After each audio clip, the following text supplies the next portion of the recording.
My parents made the decision to cancel my 14th birthday party to prioritize my younger brother, who has been diagnosed with high-functioning autism since he was 4. Although he seems normal in many ways, he has always been spoiled by our parents. This resulted in a complicated dynamic where he often got what he wanted, often at my expense. I remember one episode in particular when I was 12 years old. I asked for a Nintendo 3DS as a birthday present, and although I received one, I was told that I would have to share it with my brother whenever he wanted, or else the gift would be taken away from me. I was very hurt by this. My aunt, upon witnessing this situation, intervened on my behalf, calling my parents' attention to their obvious favoritism. They blamed me for the situation after she left, but at least they didn't force me to give the gift to my brother again. Instead, they bought him a new 3DS a few days later as a surprise gift. On several of my and other people's birthdays, my brother would cause chaos, acting as if the party was just for him. He would even openly express his displeasure at not receiving gifts or not blowing out the candles on the cake. Eventually, my parents realized they couldn't allow this toxic behavior, which resulted in my brother being excluded from other kids' birthday parties at school. For me, my birthdays were some of the few days I had to be the center of attention, since the rest of the time life revolved around my little brother. On my 13th birthday, my parents paid more attention to him than to me, going so far as to ask if I would allow him to blow out the candles in my place because he was upset. I refused because it was my birthday and I wanted to do it alone. Initially, they called me spoiled, until my aunt once again intervened, calling my parents' attention to my favoritism. My parents received no support from anyone other than my brother, who continued to throw tantrums and try to sabotage my party. However, they promised never to allow him to blow out the candles on my birthday again. Still, for the rest of the party, it seemed like they were just following protocol.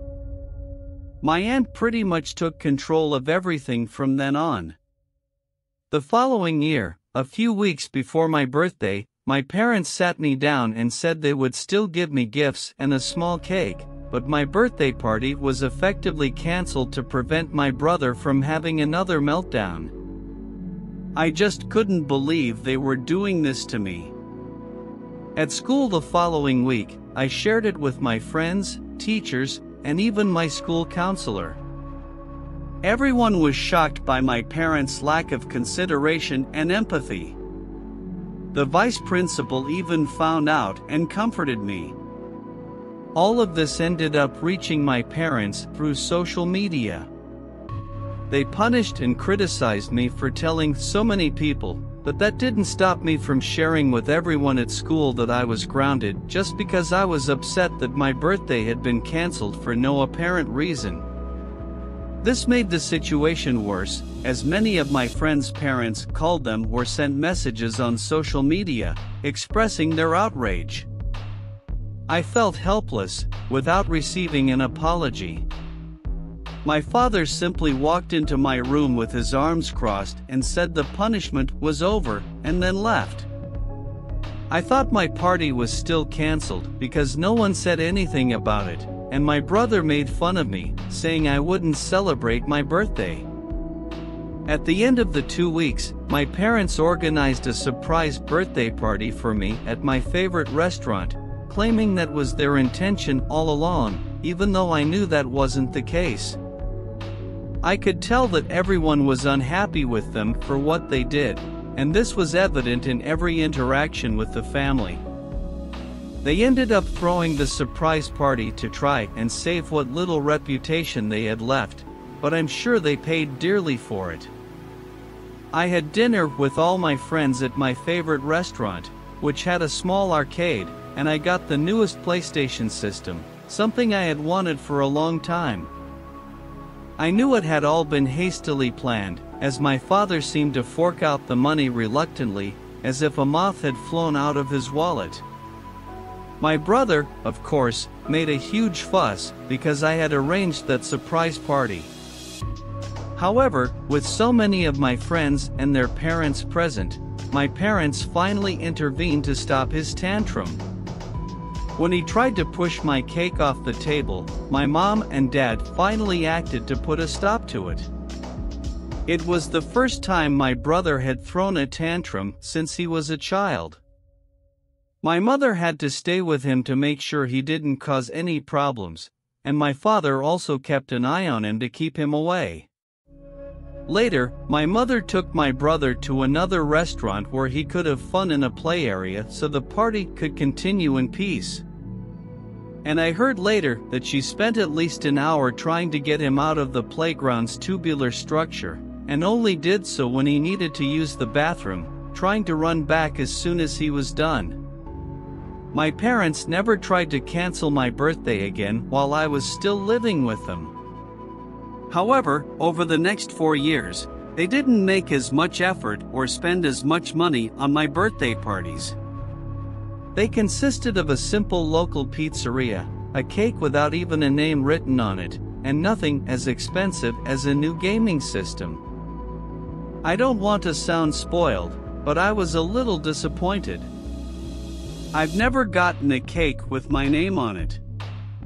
My aunt criticized my parents every year, and they always claimed that they simply forgot to decorate the cake.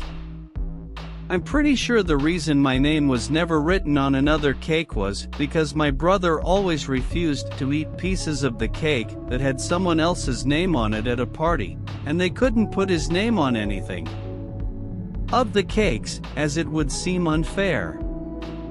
The fact that I still had a day that was just about me and not my brother was wonderful, especially since almost every other occasion revolved around him during each of the remaining birthday parties while I still lived at home. My younger brother would throw tantrums, and my mother would take him somewhere to calm him down. I was still required to share my new PlayStation system with him, but it was mine, and I took it with me when I moved away at 18. My younger brother didn't like this and threw a huge fit, forcing my parents to go out and buy another PlayStation just for him. When I moved out, my parents finally had to deal with the way they raised my spoiled brother, and without me there to help them, he went crazy on his last 14th birthday. He got out of control, all because he didn't get the new PlayStation system. Now he's grounded, and I don't know how long it will last. After causing countless damage during his rampage, he grabbed a chair and began destroying everything in front of him. My parents looked like they were in shock when I last saw them. My aunt also told me that they wish they could send my younger brother to the army or boarding school in the future as they can't deal with the monster they created. However, they do not have the financial means to do this. It's ironic, but also a little tragic. I have met spoiled children, who always want more and are never satisfied, jealous of everyone around them. I feel sorry for this older brother, but it seems like things ended up working out for him in the end. It's shocking to see how terrible his parents are for punishing their son after telling everyone that his birthday was cancelled due to his brother's spoiled behavior. I'm glad he was able to see the truth, and it's almost a kind of poetic justice to see his parents realize they created a monster. I was working for a large landscaping company and was spraying in front of a client's house on Halloween around 12:30 p.m. I stopped at the client's house and knocked on the door, but no one answered. As I walked back to my truck, I noticed a minivan slowly driving past the truck and then suddenly speeding up and pulling into a garage a few houses over. As I prepared to start work on the client's property, I saw an angry woman approaching me. She had that typical Karen attitude, determined to talk to my manager. I rolled my eyes and prepared myself for what came next. I put my equipment aside and approached her with a customer service voice, greeting her. "Hello, ma'am, can I help you?" I asked. Karen sarcastically responded, "Yes, I know I'm not the customer, but you know today is Halloween." I replied, nodding, "Yes, ma'am, I am aware." Karen continued with a defiant attitude, "Well, I don't think you should be here spreading pesticides around. You should come back tomorrow." I could have been nicer, but she wasn't our client, and it wasn't her business. Her condescending attitude irritated me. With respect and professionalism, I responded, "Well, ma'am, first of all, if you look over there," I pointed to the small yellow sign I placed 10 feet away from us. "I put up a sign warning that we are using pesticides. Second, first, I'm not spraying everywhere, I'm just making a small application around the foundation of the house. And third, the pesticides will be dry in half an hour or so. Unless your child is licking the foundation of the house, there's no problem what to worry about." I paused for a moment to let the information sink in and continued, "Now, if there are any other questions, I'll be happy to answer them for you." She looked at me with a look that said, "I'll talk to your manager," while I stood there with a happy smile. I waited a moment before saying I needed to get back to work and wished them a good day in the best customer service voice I could muster. She turned and stomped away, realizing that I was no longer going to give her my time. I called my supervisor to inform him of what had happened in case she decided to call to complain. I told him the whole story in detail, word for word, and he laughed hysterically, accusing me of having too much fun. He was right. I love stories like this, especially when they involve a Karen who, for no apparent reason, decides to interrupt my work. Perhaps she had some irrational concern that because it was Halloween, pesticides would harm children. However, who goes to someone's house and decides it's the right time to stop work?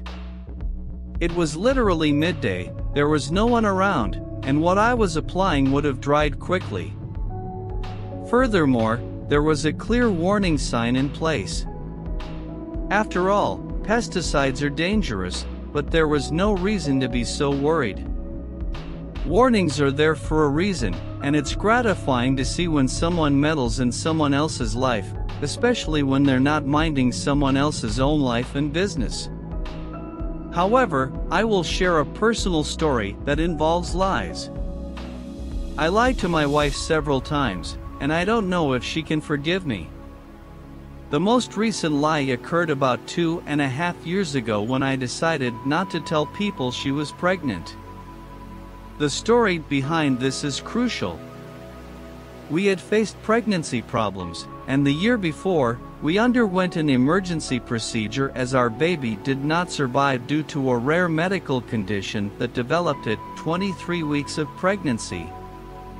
This situation affected us deeply and caused deep sadness. I always tried to be there to support her, but I often felt like I couldn't offer the support she really needed. We decided to try again, and she is now 16 weeks pregnant. At our 12-week ultrasound, we received some worrying news, which made us anxious. However, at the last ultrasound, we were blessed with good news and confirmation that everything was fine. The night before the doctor's appointment was when the situation got complicated. I went to watch a football game and later discovered that my wife wanted me to stay home, as she was very apprehensive about the doctor's appointment in the morning. I assumed everything was fine since she had asked if she could go and she hadn't mentioned that she preferred me to stay.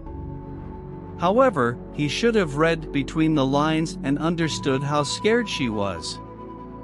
We had been through a lot of difficult times with the previous pregnancy, and I didn't realize how anxious she was until we spoke after I returned. She told me that she didn't feel close to me during this entire period. The loss of our first baby affected us both deeply, but I could never express what I felt when I was around her. I tried to be strong and not bring up the subject, but when I tried to discuss how she was feeling, her answers were short and it seemed like she didn't want to talk. I assumed she preferred to deal with the loss alone, which was a mistake. This is where the lie came into play.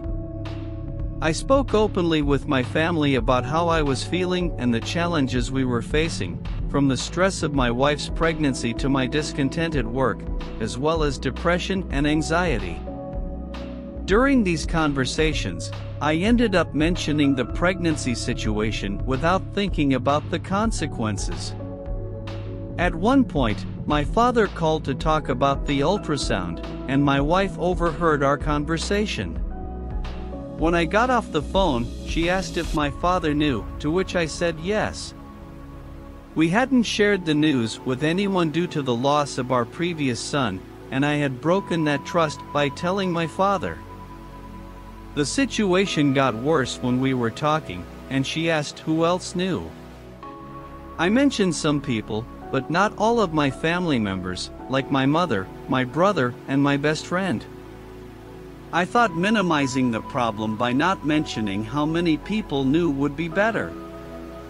However, my wife was upset and felt that I had broken her trust again. It's a delicate situation, and I'm struggling to deal with the consequences of these lies. I am aware that I made a mistake, and I am willing to do whatever is necessary to rebuild my wife's trust and support her as best I can during this pregnancy. It was a terrible situation, and I made significant mistakes. My second mistake wasn't much better. I'm currently on a work trip and forgot my Apple Watch at home. My wife admitted that she read my text messages, including those exchanged with my best friend and my stepmother, two people to whom I had not revealed information about her. Especially after we discussed this previously, this conversation turned into one of the worst we've ever had. She expressed that she lost all trust in me due to the lies and the fact that I did not share the complete truth. She told me that she couldn't imagine raising a child with someone who lied, which hit me deeply.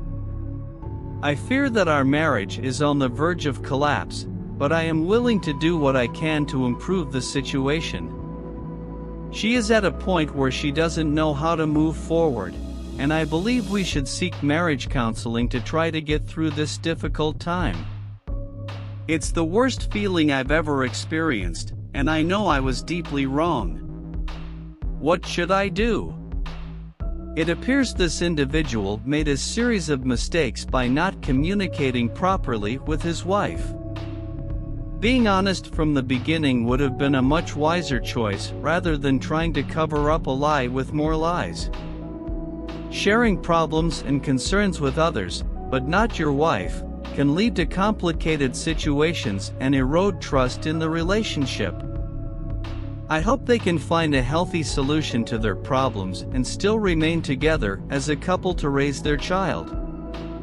Today, I shared a personal story where I made a mistake. I asked a coworker out in a rather strange way. Due to the inappropriate proximity in the work environment, I decided to leave a note in her car while I left for the day. The note expressed my interest, but later the situation became even stranger when I decided to look for her number in a group message and send a message at almost 11 p.m. In it, I practically begged for his forgiveness due to the strangeness of the invitation. Now I feel foolish and worried about losing my job for acting inappropriately. Faced with intense loneliness and isolation, I hope to get through the rest of the week without making any more similar mistakes. Certainly, the way chosen to ask the coworker out was peculiar and may have caused discomfort. Asking a coworker out on a date is a personal choice, but direct, respectful communication is often the best approach. You need to understand the implications of this. If you start dating a coworker, you'll be interacting with that person every day, both at work and outside of work. While it works for some people, in my opinion it can make things quite awkward. Personally, I try to maintain a clear boundary between interactions at work and outside of work to avoid confusion and uncomfortable situations. I sincerely hope this guy doesn't lose his job, and I hope the girl just lets it go. However, she is likely to share the story with her friends and laugh about it behind their backs. If this is the punishment, it could be worse, to be honest. If I were in this situation, I would probably find it funny too. Next time, asking someone out directly is a more appropriate approach rather than awkward car notes. What do you think? Leave a comment below. Today, I made a mistake by ignoring a high fever, finding myself alone at home. For starters, I used the Celsius scale instead of Fahrenheit. Let me start by saying that I tend to get sick quite often, so today was not unusual for me. I woke up with a sore throat and a feeling like I was coming down with the flu. I sent my brother to buy some medicine around 1 o'clock in the afternoon, and my family left for my grandmother's funeral, leaving me at home because I was supposed to study for a mid-year exam. I finished my studies around 2 in the afternoon, but at that moment I was feeling a strong chill, my body was shaking and my throat hurt more and more, to the point where I couldn't swallow my own saliva. Texting my brother, I explained that I would not be able to attend the funeral as my condition was deteriorating rapidly. I told him I was in a lot of pain and could barely stand up. With great effort, I got up and picked up the thermometer to check my temperature. Measuring it, I saw that it was 36.7 degrees Celsius, so I didn't worry too much. However, it was getting worse by the minute. Around 6 p.m., I started crying desperately, questioning whether I should call my mother or not. Taking my temperature again, I saw that it was 37.1 degrees Celsius, but 5 minutes later, it rose to 38 degrees Celsius. I took a fever-reducing pill, but I didn't realize how fast the fever was rising, which was my big mistake. At that moment, everything started to get drastically worse. My left hand became stiff. Initially I thought it was numb, but then my arms and legs started to hurt and cramp. I got to the point where I couldn't move my fingers anymore. I tried to relax my hand, but it didn't work. Soon, my entire face began to twitch, my mouth was practically paralyzed, and my tongue was no longer responsive. I started hyperventilating, trying to breathe quickly because I felt like I couldn't breathe anymore. I tried to scream, but my mouth was completely immobilized. I called my brother and tried to ask him to come home, but he was so weak he could barely speak. I ended up throwing myself on the floor and started shaking uncontrollably. It was an overwhelming panic attack, and I knew something was very wrong. I desperately tried to call an ambulance, but my phone fell away from me, and I couldn't reach it. At this point, about an hour had already passed since the start of this unbearable agony. It felt like these might be my last moments, and I feared I would never see my parents again. I was terrified and completely helpless. I don't know how, but I gradually started to feel my body relax a little. I tried to control my breathing and, little by little, it seemed to work. I was still shaking and felt terribly weak, but I managed to grab my phone and, with great effort, called an ambulance. When my mom got home, she had no idea what was going on, but she had a feeling and went back home to check.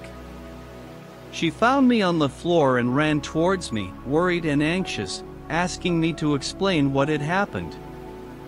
I told her to call a doctor, and she did so immediately. My mother helped me back to bed and took my temperature, which was alarmingly high at 40 degrees Celsius. The doctor arrived in less than 2 minutes and examined my condition. He explained that my attack was due to the extremely high fever and the fact that I had taken medication about an hour before. Basically, the medicine took effect in time to prevent my body from completely collapsing on the floor. The doctor administered treatment and gradually, I began to feel better. So, we went to the hospital. It was the first time in my life that I had experienced such despair, and I wouldn't wish that experience on anyone. It could have ended tragically, but fortunately I discovered that life is fragile. Going through a health crisis where you are completely vulnerable and no one is around to help is terrifying. Even scarier is the feeling of not being able to access a phone or communicate with anyone. I can only imagine the despair and terror someone might feel in this situation. The moral of the story is, if you are feeling unwell, seek medical help and take care of yourself, as you never know what could happen. Thanks for watching. Make sure to subscribe and turn on the bell to receive notifications. For more stories like this, check out the playlist in the description. In this episode of HistoReddit, we share an incredible story of overcoming a terrifying health situation. The moral of this story is clear: when you feel unwell, seek medical help and take care of yourself, because life is fragile. We want to remind everyone of the importance of taking care of our health and being prepared to deal with unexpected situations. If you like this story and want to continue following the best stories on Reddit, subscribe to our channel, leave a like and activate the notification bell so you don't miss any exciting episodes. Thank you for being part of our HistoReddit community.